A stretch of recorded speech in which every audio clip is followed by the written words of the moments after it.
देखिए बेटा यहाँ पे बच्चे आपकी जैसे कि इस बार दो बुक्स है, ठीक है, एक है आपकी इंडियन इकोनॉमिक्स है और दूसरी क्या है आपकी मैक्रो इकोनॉमिक्स है। अभी क्लास के अंदर जो हम स्टार्ट कर रहे हैं बेटा वो क्या कर रहे हैं, इंडियन इकोनॉमिक्स का आपका फर्स्ट चैप्टर है, ठीक है। ये आपके सामने नोट्स हैं जो आपको अवेलेबल कर दिए जाएंगे। अब इसके अंदर देखो हमें पढ़ाई किस तरीके से करनी है, नोट्स के थ्रू सिंपल सा लॉजिक है। अब ये आपके ना कुछ एक तरीके से क्या बना हुआ है, आपका एक तरीके से क्या होती है स्टार्टिंग के अंदर बुक के अंदर क्या इंडेक्स होता है। तो ये इंडेक्स है आपके सामने, इस इंडेक्स के ही टॉपिक्स हम करते चले जाएंगे। अभी पहले सेशन के अंदर मैं आपको दो टॉपिक्स कराऊंगा, status of Indian economy before British rule और economy who attempted to estimate national income, ठीक है।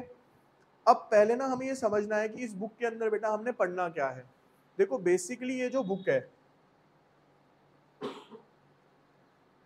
देखिए इस बुक के अंदर ये जो पहला चैप्टर है इसका नाम क्या है बेटा, Indian economy on the eve of independence. Independence का मतलब है हमें इंडिपेंडेंस कब मिली थी बेटा, 1947 के अंदर। यानी बेसिकली इस चैप्टर में ये बताया गया है कि जिस टाइम हमें आज़ादी मिली उस टाइम हमारी इकोनॉमी की कंडीशन किस तरीके की थी, हमारा देश किस तरीके का था। लेकिन हमें कैसे पता चलेगा फॉर एग्जाम्पल कि भैया मैं आज कैसा हूं, आप कंपेयर कैसे कर पाओगे जब आपको ये पता चलेगा मैं पहले कैसा था। ऑब्वियस सी बात है ना, आप आज मेरे पास आ गए तो आज आप मेरे को कंपेयर कैसे करोगे, कैसे बता पाओगे कि अंकित सर ज्यादा बेटर हुए हैं या ज्यादा खराब हुए हैं। कब बता पाओगे, जब आपको पहले का पता होगा। तो इसीलिए 1947 में देश आजाद हुआ, उसको समझने से पहले हम इसमें क्या समझेंगे कि 1947 या ब्रिटिशर्स के इंडिया में आने से पहले इंडिया की क्या कंडीशन थी। क्लियर है यहां तक? चलिए अब पहला टॉपिक है बच्चे हमारा यहाँ पे क्या, status of Indian economy before British rule. British rule के से पहले हमारे यहाँ पे इकोनॉमी के अंदर क्या स्टेटस था यहाँ पे, ठीक है। देखो कहता है before the advent of a colonial rule. Advent का मतलब जब तक हमारे यहाँ पे, कॉलोनियल का मतलब होता है जो भी हम पे शासन करता है। शासन किसने करा बेटा हमारे यहाँ पे, ब्रिटिशर्स ने। तो जब तक ब्रिटिशर्स इंडिया में नहीं आए थे, इंडिया जो थी वो क्या थी बेटा, एक सेल्फ सफिशिएंट इकोनॉमी थी। क्या थी, सेल्फ सफिशिएंट इकोनॉमी थी और फ्लोरिशिंग इकोनॉमी थी। यानी यहाँ पे एक तरीके से खुशनुमा इकोनॉमी चलती थी और यहाँ पे क्या था, सेल्फ सफिशिएंट, आत्मनिर्भर थे हम किसी के ऊपर डिपेंडेंट नहीं हुआ करते थे, ठीक है जी। Evidently our country was popularly known as a golden eagle. और उस टाइम पे भारत को किस नाम से जाना जाता था बेटा, यहाँ पे गोल्डन ईगल के नाम से जाना जाता था, ठीक है। India has already establish itself on the world map with a decent number of export. और इंडिया फेमस किसके लिए था बेटा, क्योंकि यहाँ पे बहुत अच्छे मात्रा में क्या किया जा रहा था उस टाइम पे, एक्सपोर्ट किया जा रहा था। Also primarily it was an agrarian economy. लेकिन अगर हम प्राइमरी तौर पे सोचें तो इंडिया कैसी इकोनॉमी थी, एग्रेन। एग्रेन का मतलब होता है बेटा एग्रीकल्चर। क्या होता है यहाँ पे, एग्रीकल्चर। यानी इंडिया के अंदर जो उस टाइम पे फेमस था बेटा वो क्या था, हमारे यहाँ का एग्रीकल्चर था। इंडिया मेन फोकस किसके ऊपर करती थी, एग्रीकल्चर के ऊपर करती थी। Many manufacturing activities were budding in the pre colonial period. और हमारे यहाँ पे कुछ मैन्युफैक्चरिंग एक्टिविटीज भी उस टाइम पे हुआ करती थी। यहाँ तक क्लियर है? India craftsmanship was widely popular around the world and the garnered huge demands. The economy was well known for its handicraft. किसके लिए थी बेटा, हैंडीक्राफ्ट। अब हैंडीक्राफ्ट क्या होता है, हैंडीक्राफ्ट का मतलब होता है हाथ से बनाई गई चीजें, ठीक है। जो भी चीज हम हाथ से बनाते हैं हम उसको क्या बोलते हैं बेटा, एक तरीके से हैंडीक्राफ्ट के नाम से जानते हैं। कहता था fields of cotton and silk textile. आपको आज भी पता होगा कि इंडिया के अंदर जो कॉटन की साड़ियां हैं या सिल्क की साड़ियां हैं वो क्या है बेटा, वर्ल्ड में फेमस मानी जाती हैं। वो सारी कुछ साड़ीज ऐसी होती हैं जो कि हैंडीक्राफ्ट हैं, जो हैंडमेड साड़ीज होती हैं, ठीक है। Metal and precious stone work, such development led the British to the paralyze of state and use in their home country benefit. अब देखो मेरे को ना इसको पूरे पैराग्राफ को समझना आप। मैंने क्या बताया, जब ब्रिटिशर्स हमारे यहाँ पे नहीं आए थे तो पहला पॉइंट मैंने क्या बताया बेटा, हम कैसे थे, सेल्फ सफिशिएंट। सेल्फ सफिशिएंट का मतलब अपने ऊपर निर्भर थे, हमारे पास अपना सब कुछ था। उसके बाद एक अच्छी खुशनुमा इकोनॉमी थी। जब तक ब्रिटिशर्स हमारे यहाँ पे नहीं आए थे तो हम इसको क्या बोलते थे, गोल्डन ईगल के नाम से जानते थे। और यहाँ पे जो प्राइमरी सोर्स था वो क्या था बेटा, एग्रीकल्चर था, एग्रेन था। और हमारे यहाँ पे कुछ मैन्युफैक्चरिंग एक्टिविटीज भी हुआ करती थी। और उसके बाद हमने पढ़ा कि जो इंडिया था वो फेमस किसके लिए था बेटा, यहाँ पे हैंडीक्राफ्ट के लिए था। हैंडीक्राफ्ट का मतलब हाथ से बनी हुई जो चीजें होती थी, उसके लिए इंडिया क्या होता था, वर्ल्ड में जाना जाता था।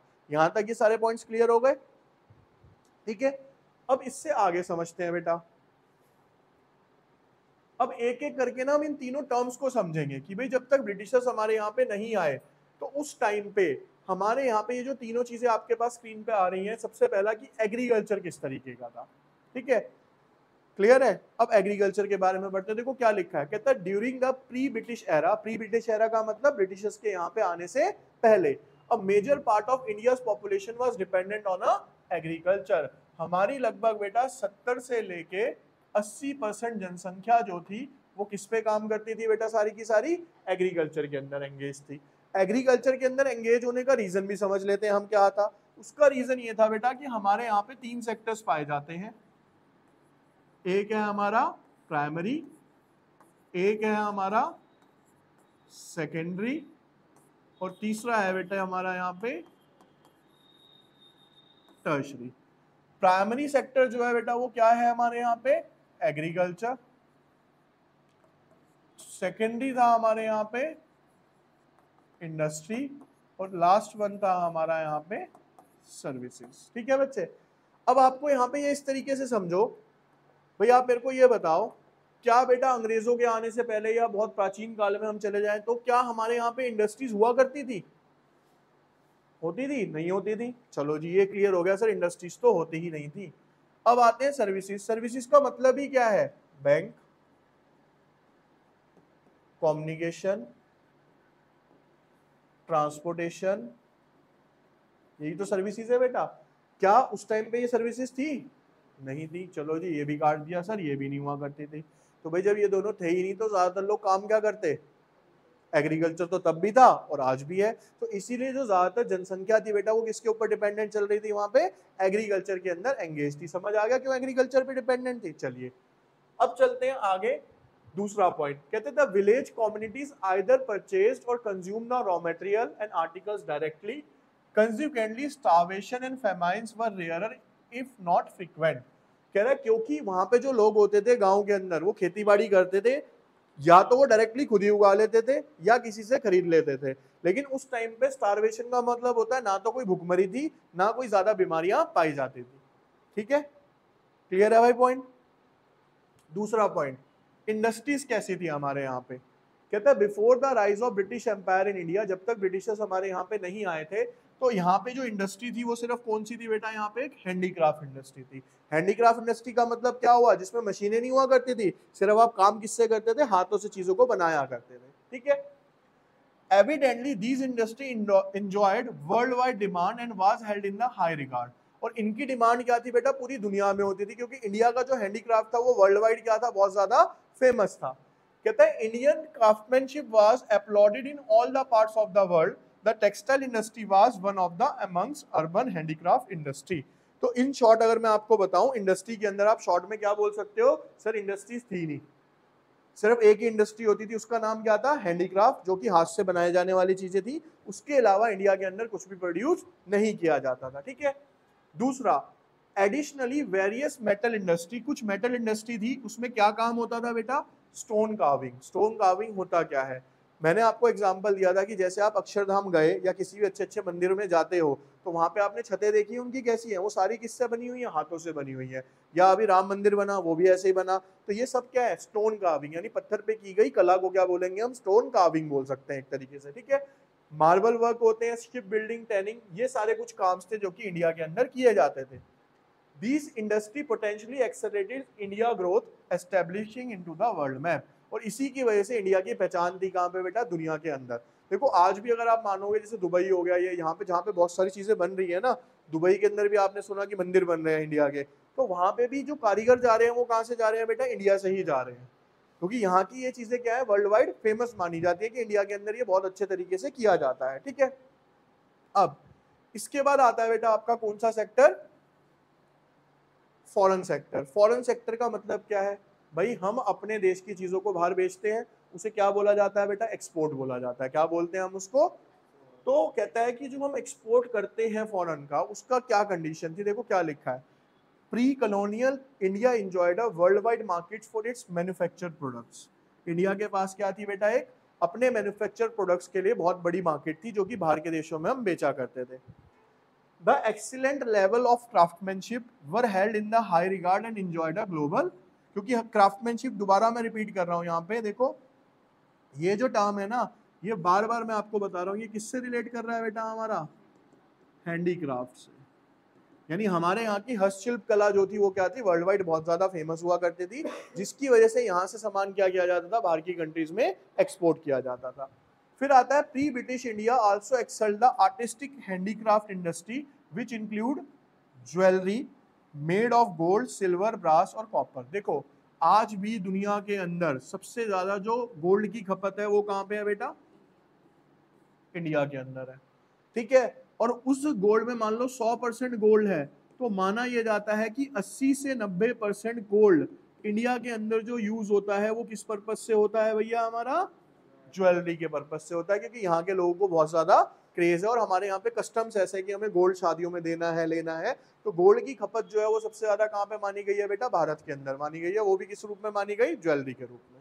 ठीक है, तीनों पॉइंट समझ आ गए, रिपीट कर देता हूँ। पहला कि भैया एग्रीकल्चर क्या था, ज्यादातर लोग एग्रीकल्चर के ऊपर डिपेंड करते थे और यहाँ पे इतनी कृषि होती थी कि हम अपने लिए अपना खुद उगा लेते थे। दूसरा क्या था कि ब्रिटिश के टाइम पे हमारे यहाँ पे इंडस्ट्रीज नहीं थी, सिर्फ एक इंडस्ट्री होती थी, उसका नाम क्या था बेटा, यहाँ पे हैंडीक्राफ्ट इंडस्ट्री था, और वो वर्ल्ड वाइड बहुत फेमस थी क्योंकि उस चीजों को हम बाहर की कंट्रीज में क्या किया करते थे, बहुत ज्यादा सप्लाई किया करते थे, एक्सपोर्ट किया करते थे। फॉरेन सेक्टर की बात करें तो फॉरेन सेक्टर में भी किसने रोल प्ले करा, हैंडीक्राफ्ट नहीं करा। क्यों, रीजन, क्योंकि और कोई इंडस्ट्री थी नहीं, यहाँ का जो हैंडीक्राफ्ट था वो वर्ल्ड वाइड फेमस था, तो हम यहाँ से चीजें बनाते थे और कहाँ पे एक्सपोर्ट करते थे, बाहर की कंट्रीज में एक्सपोर्ट किया करते थे। क्लियर है यहाँ तक, क्लियर। देखिए बेटा, अब इसके बाद अगला टॉपिक देखते हैं। देखो अब जो आपके नोट्स बने हुए हैं ना बेटा, वो इस तरीके से बने हुए हैं, जैसे ही हम टॉपिक खत्म करेंगे, जो टॉपिक आपने खत्म करा है उसी की वर्कशीट आ जाएगी आपके पास। तो इससे होता क्या चला जाएगा, आपका वो टॉपिक हाथों हाथ क्या करते चले जाएंगे, हम पक्का करते चले जाएंगे। अब जिससे मैं पूछूंगा वो आंसर देने की कोशिश करेगा यहाँ पे, ठीक है। देखे बच्चे, पहला क्वेश्चन आपके सामने है, कहता है what was the India known as before the British rule. Bhumika आप बताओ, golden sparrow, golden eagle, silver peacock या एमरलैंड टाइगर। बी, क्या कहलाता था बेटा, वो गोल्डन ईगल के नाम से जाना जाता था। क्लियर है जी। दूसरा, अमन आप बताओ, which sector had a major population dependence in a pre British India. कौन से सेक्टर के अंदर भारत की ज्यादा से ज्यादा जनसंख्या काम करने लगी हुई थी। बिल्कुल ठीक है, एग्रीकल्चर। अगला, which of the following industry enjoyed world wide demand in the pre colonial period. यानी जब तक हमारे यहाँ पे ब्रिटिशर्स नहीं आए थे उससे पहले हमारे देश की कौन सी इंडस्ट्री थी जो पूरी दुनिया के अंदर फेमस थी भाई,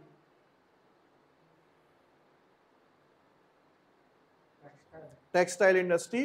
क्यों, हैंडीक्राफ्ट होता था और हैंडीक्राफ्ट के अंदर सबसे ज्यादा फेमस क्या था, हमारे यहाँ का टेक्सटाइल फेमस था। उसके बाद आता है हमारा fourth question, what industry were taking shape in the pre colonial period India beside the textile. Textile के अलावा कौन सी इंडस्ट्री थी अमन। बिल्कुल ठीक है, metal work, stone carving and ship building. इसके बाद भूमिका आप बताइए, क्वेश्चन है बच्चे हमारा यहाँ पे,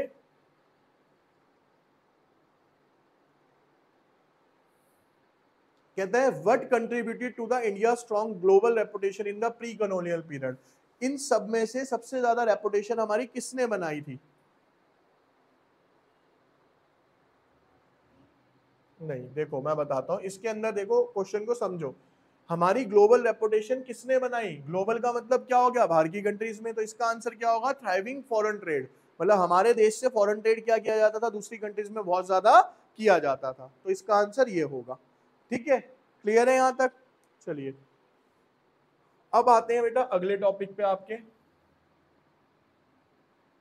अगला टॉपिक क्या है पहले ये समझ लेते हैं।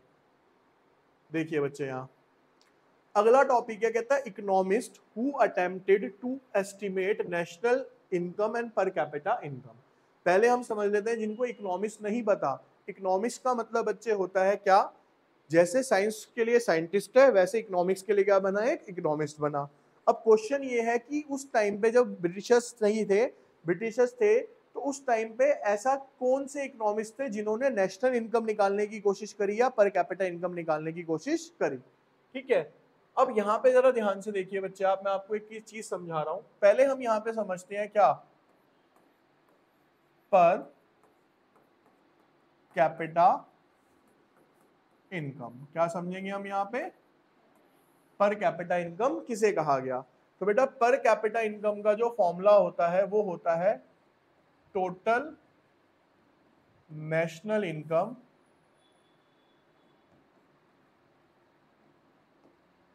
Divided by population. For example हम ये मान के चलते हैं जी यहाँ पे क्या कि सर हमारे देश की जो जनसंख्या है, हमारी जो टोटल नेशनल इनकम थी मान लो हम 1 लाख रुपए मान लेते हैं, और हमारे देश की जो जनसंख्या थी वो कितनी थी बेटा? मान लो 10,000 थी। तो इसको इससे मैंने डिवाइड कर दिया, तो मेरे पास जो बचा वो कितने रुपए बच गए बेटा यहाँ पे? 10।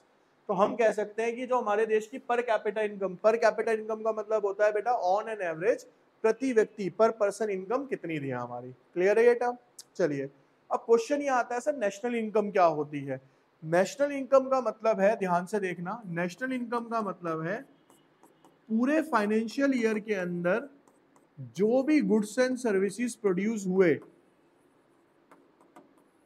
ठीक है, उसकी जो मनी वैल्यू है वो हमारी क्या है? बेसिकली नेशनल इनकम है। यानी एक साल में मैंने पूरे देश के अंदर कितना गुड्स एंड सर्विसेज बनाया और उसको मनी टर्म्स में जब मैं मापूंगा तो वो क्या कहलाएगी बेटा? मेरी नेशनल इनकम। का हिंदी मतलब क्या हुआ? राष्ट्रीय आय। राष्ट्रीय आय यानी पूरे देश की कितनी इनकम है। क्लियर? चलिए अब आपको नेशनल इनकम समझ आ गया, पर कैपिटा इनकम समझ आ गया। अब हमें ये देखना है कि ऐसे कौन कौन से इकोनॉमिस्ट थे जिन्होंने इसको पता करने की कोशिश करी। देखते हैं, चलिए बेटा एक एक करके।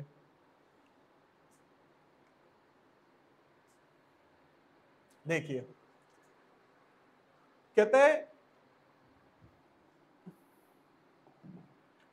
As the British government was never interested in upliftment of our country. कहता है जो ब्रिटिशर्स हमारे यहाँ पे आए थे, क्या वो हमारे देश को आगे लेके जाने के लिए आए थे या पीछे लेके जाने के लिए आए थे? पीछे लेके। वो हमें क्या ऊपर लेके जाना चाहते थे? नहीं लेके जाना चाहते थे। तो यहाँ पे लिखा है क्योंकि जो ब्रिटिशर्स थे बेटा हमारे देश की तरक्की नहीं चाहते थे, so they never took any initiative to measure India's national income और पर कैपिटा इनकम। इसीलिए उन्होंने कभी भी कोशिश नहीं करी कि इंडिया की नेशनल इनकम निकाली जाए या प्रति व्यक्ति आय निकाली जाए। कहता है तो some of the economist tried to estimate India's national income, लेकिन कुछ हमारे ऐसे इकोनॉमिस्ट थे जिन्होंने कोशिश करी नेशनल इनकम को निकालने की या फिर पर कैपिटा इनकम को निकालने की। The following are some of the name. कुछ इकोनॉमिस्ट के नाम आपको यहाँ पे दे रखे हैं, Dadabhai Naoroji, William Digby, Findlay Shirras, V K RV Rao और आरसी देसाई। अब इसमें भी क्या लिखा है देखो यहाँ पे साफ साफ आपके सामने। कहता है out of this VK RV Rao estimate are considered to be the significant. सबसे ज्यादा जो अच्छा माना गया वो किसका माना गया? वीके आरवी राव का माना गया। Most of these studies revealed that Indian economy grew at a even less than 2%। जितनी भी स्टडी हुई ना बेटा उसके अंदर क्या पता चला कि जो इंडिया की इकोनॉमी है वो 2% से भी कम वैल्यू पे क्या कर रही है? आगे बढ़ रही है। ठीक है, और 1900 और 50 के बीच में ये पता चला विद 0.5% ग्रोथ इन पर कैपिटा इनकम। और जो पर कैपिटा इनकम है उसमें सिर्फ कितनी ग्रोथ देखने को मिल रही है बेटा? 0.5% की ग्रोथ देखने को मिल रही है। तो यहाँ से 2 पॉइंट आपके सामने है क्या कि हमारी इकोनॉमी सर 2% से भी कम में ग्रो कर रही थी। दूसरा पॉइंट क्या निकल के आया बेटा कि 0.5% से ज्यादा ही क्या मतलब 0.5% क्या बढ़ रही थी? सिर्फ हमारी पर कैपिटा इनकम बढ़ रही थी। ठीक है, अब क्वेश्चंस पे आते हैं। देखिए यहाँ पे अगेन क्वेश्चन का बेटा मेरे को एक एक करके आंसर दीजिए अगेन सब आप। पहला है, कहता है why did British government not measure India national income and per capita income during a colonial rule. British government ने हमारे यहाँ पे नेशनल इनकम या पर कैपिटा इनकम की गणना या उसको मेजर करने की कोशिश क्यों नहीं करी?